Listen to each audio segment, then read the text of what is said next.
Subscribe कीजिए royal teacher को education संबंधी न्यूज़ तुरंत पाने के लिए। वार्षिक कार्य मूल्यांकन प्रतिवेदन एपीएआर शिक्षा विभाग के कार्मिकों को शाला दर्पण पर करना होगा ऑनलाइन। एपीएआर सामान्य दिशा निर्देश और समय सारणी हुई जारी। जी हाँ साथियों, जैसा कि आप सभी जानते हैं कि प्रति वर्ष हम एपीएआर भरते हैं, जिसे हम एसीआर भी बोलते हैं, वार्षिक कार्य मूल्यांकन प्रतिवेदन, जिसे एपीएआर भी बोला जाता है। दोनों ही सेम है। एपीआर एसीआर वार्षिक कार्य मूल्यांकन प्रतिवेदन प्रत्येक राजकार्मिक द्वारा, राज्य सेवक द्वारा या लोक सेवक कह दीजिए, उसको भरा जाता है। तो ये एपीएआर शिक्षा विभाग के जो कार्मिक है उनका शाला दर्पण के माध्यम से भरा जाएगा। इसके संबंध में नोटिफिकेशन जारी हो गया है। साथ ही कुछ दिशा निर्देश है, जो सामान्य दिशा निर्देश है, जो मैं आपको आज के वीडियो में बताऊंगा। साथ ही जो समय सारणी है शिक्षा विभाग के कार्मिकों की, वो कब से कब तक भरना है उसके बारे में भी बात करेंगे। कार्यालय निदेशक माध्यमिक शिक्षा राजस्थान बीकानेर का आदेश है कि कार्मिक विभाग के पत्रांक दिनांक 2/5/2022 के अनुसरण में एपीएआर समय अवधि में ऑनलाइन नहीं भरने की स्थिति में ऑटो फॉरवर्ड अप्रूवल किए जाने की समय सीमा 30 अप्रैल 2022 से बढ़ाकर 31 मई 2022 की गई है। इस हेतु शिक्षा विभाग के समस्त लोक सेवकों को निर्देशित किया जाता है कि वर्ष 2021-22 एपीआर की प्रविष्टि राजकाज पर न की जाकर शाला दर्पण के माध्यम से ऑनलाइन एपीआर की प्रविष्टि कार्यालय निदेशक माध्यमिक शिक्षा के परिपत्र दिनांक 23/11/20 20/7/21 एवं कार्मिक विभाग के समय समय पर जारी अनुदेश परिपत्र के प्रदत्त दिशा निर्देशों की पालना में की जावे। अर्थात जो अन्य कार्मिक है वो अपना एपीआर राजकाज पर भरते हैं, जबकि शिक्षा विभाग के जो कार्मिक है उनको शाला दर्पण पर पोर्टल पर आपका एपीआर भरना है। राज्य के जो भी कार्मिक है, राज्य के कर्मचारी अधिकारियों को जो वार्षिक कार्य मूल्यांकन प्रतिवेदन की मूल्यांकन प्रक्रिया में जो ऑटो फॉरवर्ड अप्रूवल की प्रणाली अपनाई गई है, उसमें प्रतिवेदक अधिकारी द्वारा जो प्रस्तुत करने की समय सीमा है, उसके बाद जो प्रतिवेदक अधिकारी द्वारा समय सीमा पर टिप्पणी करना है, समीक्षक अधिकारी और स्वीकारकर्ता अधिकारी के लिए समय सीमा तय की गई है। तो ये दोस्तों सभी के लिए अलग अलग है। अब हम बात करेंगे यहाँ पे शिक्षा विभाग के जो अधिकारी है उनके लिए। तो शिक्षा विभाग के जो अधिकारी और कर्मचारी है उनके प्रतिवेदनों की जो समय सीमा तय की गई है वो 1 जुलाई से 31 जुलाई तक आपको भरना है। उसके बाद 1 अगस्त से 31 अगस्त तक तो आपके प्रतिवेदक अधिकारी आपका टिप्पणी करेंगे। उसके बाद 1 सितंबर से 30 सितंबर समीक्षक अधिकारी टिप्पणी करेंगे और 1 अक्टूबर से 31 अक्टूबर तक एक्सेप्टिंग अधिकारी यानी स्वीकारकर्ता अधिकारी द्वारा टिप्पणी की जाएगी। तो शिक्षा विभाग के जो कार्मिक है वो अपना एपीएआर 1 जुलाई से 31 जुलाई तक भरेंगे, यानी ये समय सीमा दी गई है, इसके अंतराल में आपको भरना है। सामान्य दिशा निर्देश की बात करें, हालांकि दोस्तों दिशा निर्देश तो बहुत लंबे चौड़े हैं, पूरे यहाँ भी एक वीडियो में मैं आपको नहीं बता सकता। फिर भी कुछ महत्वपूर्ण दिशा निर्देश है जो मैं आपको बता देता हूँ कि वार्षिक कार्य मूल्यांकन प्रतिवेदन में जो आवश्यक दस्तावेज है रखने व लायक वो कौन कौन से हैं, जैसे राष्ट्रपति या राज्य सरकार द्वारा दिए गए पुरस्कार की प्रतियाँ, सरकार द्वारा जारी किए गए प्रशंसा पत्र, विशेष निकायों प्रमुखों द्वारा जारी किए गए प्रशंसा पत्र, आयोग द्वारा या ऐसे निकायों की रिपोर्ट में शामिल किए गए सराहने के पैराग्राफ, व्यक्तिगत गैर अधिकारियों से प्रशंसा पत्र, अगर वे सचिव के पूर्व अनुमोदन से विभाग के प्रमुख विभाग के अनुमोदन के साथ सामान्य कर्तव्य से परे सेवा की संबंधित हो, अधीनस्थ या मंत्रालय सेवा से संबंधित कर्मचारी संबंध में विभागाध्यक्ष द्वारा जारी किए गए प्रशंसा पत्र, राजस्थान सिविल सेवा नियमों में निर्दिष्ट किसी भी दंड को लागू करने के आदेश की प्रतियां, ये सब है वो एपीएआर में रखे जाने वाले दस्तावेज है। इसके अलावा नियुक्ति अधिकारी या उच्च अधिकारियों द्वारा लोक सेवक के कार्य व्यवहार पर नाराजगी या चेतावनी देते हुए जारी किए गए जो पत्र है वो भी इसमें वार्षिक कार्य मूल्यांकन में रखे जाते हैं। अब प्रत्येक लोक सेवक का जो वार्षिक कार्य मूल्यांकन प्रतिवेदन है वो स्वीकारकर्ता अधिकारी के पास सुरक्षित रखा जाएगा।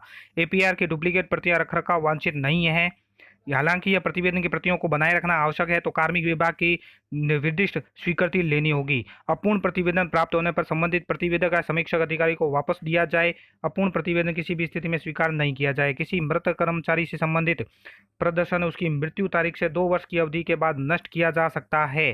सेवानिवृत्त लोक सेवक की सेवानिवृत्ति की तारीख से 5 साल बाद या पेंशन लाभ निपटाने के बाद जो भी हो उसका निस्तारण कर दिया जाएगा। इसके साथ ही वार्षिक कार्य मूल्यांकन की जो प्रतिवेदन प्रारूप है वो अलग अलग निर्धारित किया गया है। यहाँ पे मैं बात करूँ, जिला व मंडल स्तर के पदों को धारण करने वाले राज्य सेवा के लोक सेवा फॉर्म नंबर 1 भरेंगे। जिला व मंडल स्तर के पदों के अलावा अन्य पदों को जो धारण करने वाले राज्य सेवा के लोक सेवक है वो फॉर्म नंबर 2 है। उसके लिए अधीनस्थ व मंत्रालय सेवाओं के कार्यरत सेवक है वो फॉर्म नंबर 3 है। इसके अलावा जो रिपोर्टिंग की अवधि है वो मोस्ट इम्पोर्टेंट है कि कार्यालय में जो कार्यरत समस्त लोक सेवकों के संबंध में वार्षिक कार्य मूल्यांकन वित्तीय वर्ष के आधार पर तैयार किया जाएगा। जो भी कार्यालय में कार्यरत है समस्त लोक सेवक, उनका एपीआर या एसीआर वित्तीय वर्ष के आधार पर तैयार किया जाएगा। और विद्यालय में जो कार्यरत समस्त लोक सेवक है मंत्रालय कार्मिक वर्ष के आधार पर भरेंगे, वित्तीय वर्ष के आधार पर। यहाँ स्पष्ट लिखा गया है जो मंत्रालय कार्मिक है चाहे वो विद्यालय में लगा हुआ है वो वित्तीय वर्ष के आधार पर भरेगा। और विद्यालय में जो कार्यरत समस्त लोक सेवक है वो अपनी एपीआर 1 जुलाई से 30 जून के आधार पर तैयार की जाएगी।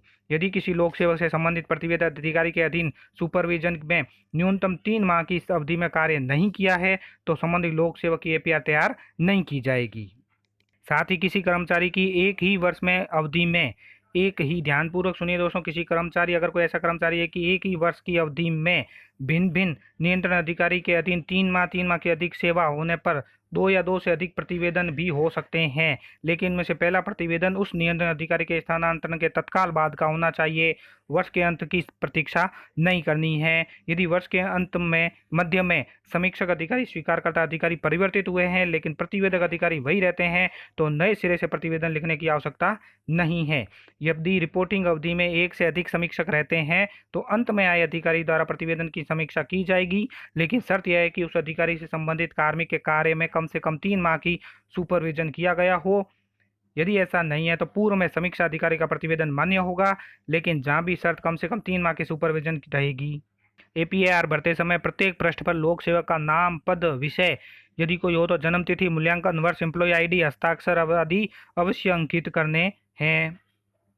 साथ ही दोस्तों प्रतिवेदक अधिकारी लोक सेवक के प्रतिवेदन पर टिप्पणी अंकित करने से पूर्व यह जांच करें कि लोक सेवक द्वारा अपने विभाग का मूल पद, मूल विषय, कार्य करने की सेवा अवधि, वर्तमान पद का चयन, वर्ष, उस वर्ष का बोर्ड परीक्षा परिणाम आदि सही रूप से भरा है अथवा नहीं। लोक सेवक का मूल पद एवं विषय सही उल्लेख नहीं होने के कारण प्रतिवेदक संधारण में असुविधा या अनावश्यक अविलंब होता है। साथ ही बोर्ड परीक्षा का परिणाम एपीआर में अवश्य अंकित करने के साथ साथ परीक्षा परिणाम की प्रमाणित प्रति भी अलग आवश्यक संलग्न करें। न्यून परीक्षा परिणाम की स्थिति में प्रतिवेदक समीक्षक अधिकारी अपनी टिप्पणी में इसका उल्लेख अवश्य करें। चूंकि शिक्षा विभाग में संस्था प्रधान, व्याख्याता, वरिष्ठ अध्यापक परीक्षा परिणाम मुख्य उपलब्धि की श्रेणी में आता है, अतः जिन कार्मिकों का परीक्षा परिणाम न्यून है, अन्य उपलब्धियां चाहे जितनी भी श्रेष्ठ हो, उनका समग्र मूल्यांकन अच्छा से ऊपर अंकित नहीं किया जाए। इसकी पालना कठोरता से की जाए ताकि प्रतिवेदन साधारण में अनावश्यक पत्र व्यवहार न करना पड़े। साथ ही यहाँ पे अन्य विभाग में जो प्रतिनियुक्ति पर जाते हैं उनके लिए भी है कि अन्य विभाग में प्रतिनियुक्ति पर जाने वाले लोक सेवक मूल पद, विषय, मूल विभाग का ही अंकित करें। संबंधित प्रतिवेदक अधिकारी अपनी प्रतिवेदन टिप्पणी अंकित करने से पूर्व विशेष रूप से इसकी जांच करें। अधीनस्थ एवं मंत्रालयी सेवाओं के जो कर्मचारी के मामलों में नियुक्ति अधिकारी और राज्य सेवा के अधिकारियों के मामले में कार्मिक विभाग यह तय करेगा कि एपीआर में कौन सी टिप्पणियां प्रतिकूल प्रविष्टियां निर्माण करेगी और कौन सी टिप्पणियों के बारे में उस व्यक्ति को जिसकी एपीआर है सूचित किया जाना चाहिए। प्रतिवेदक अधिकारी के मामले में निर्धारित स्थान भाग 2 के तहत दर्ज की गई टिप्पणियां प्रतिकूल माना जाए। समीक्षक अधिकारी के लिए किसी प्रविष्टि को तब तक प्रतिकूल नहीं माना जाएगा जब तक कि समग्र मूल्यांकन में असंतोषजनक न हो। अब बात कर लेते हैं चैनल व्यवस्था की, जो कार्यालय निदेशक माध्यमिक शिक्षा राजस्थान बीकानेर की ओर से जारी किया गया है।